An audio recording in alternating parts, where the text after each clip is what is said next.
গ্রাম পর্যন্ত আছে, অন্যদের কি এত আছে? এত বড়াইয়ের কিছু নেই।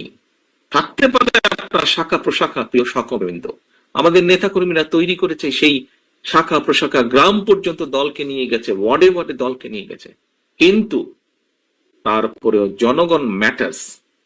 জনগণ ম্যাটার্স। সেই জনগণই হচ্ছে আমাদের শক্তি, জনগণই হচ্ছে আমাদের সমর্থন, জনগণই হচ্ছে শক্তি।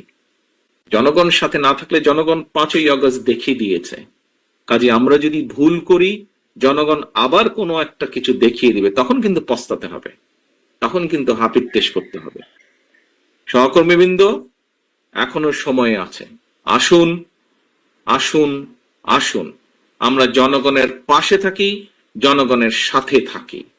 যারা এমন কিছু করবে যা আপনাকে আমাকে ক্ষতিগ্রস্ত করবে, যা আমার দলকে ক্ষতিগ্রস্ত করবে, যা আমাদের দল ক্ষতিগ্রস্ত হবে, আমরা তার বিরুদ্ধে প্রতিবাদ গড়ে তুলব, তার বিরুদ্ধে প্রতিরোধ গড়ে তুলব।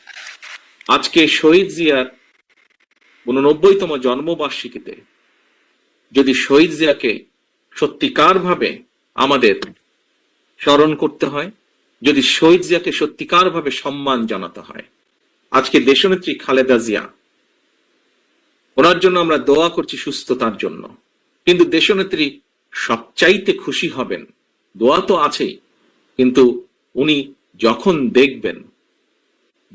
দেখবেন যে জনগণ সমর্থন দিয়েছে বিএনপির প্রতি, আমি তো মনে করি সবচাইতে বেশি খুশি উনি সেদিন হবেন। এবং দেশনেত্রী খালেদা জিয়ার সৈনিক হিসাবে আপনাদের উপরে সে দায়িত্ব বর্তায়। সহকর্মীবৃন্দ, আমরা কে ছোট নেতা, কে গ্রামের নেতা, কে ইউনিয়নের নেতা, কে বড় নেতা, কে বিভাগীয় নেতা, কে কেন্দ্রীয় নেতা, বিষয় এটি নয়।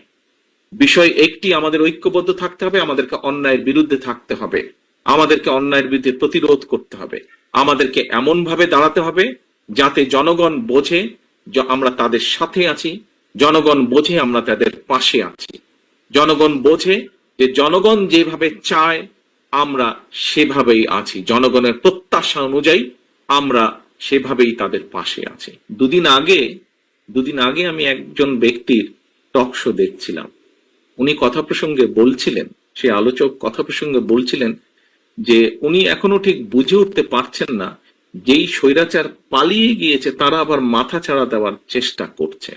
চেষ্টা ঠিক আছে, করতেই পারে তারা, কিন্তু তারা যদি ভোটের মাঠে নামে, কি নিয়ে তারা মানুষের সামনে হাজির হবে? পেছনের গুলা বাদই দিলাম, উনি বলছেন যে পেছনের গুলো না হয় বাদই দিলাম, এই জুলাই অগস্ট মাসে যে হত্যাকাণ্ড ঘটেছে, প্রায় 1.5 থেকে 2,000 মানুষকে যে হত্যা করেছে, প্রায় 30,000-এর মতন মানুষকে যে তারা জখম করেছে, ইউনূসের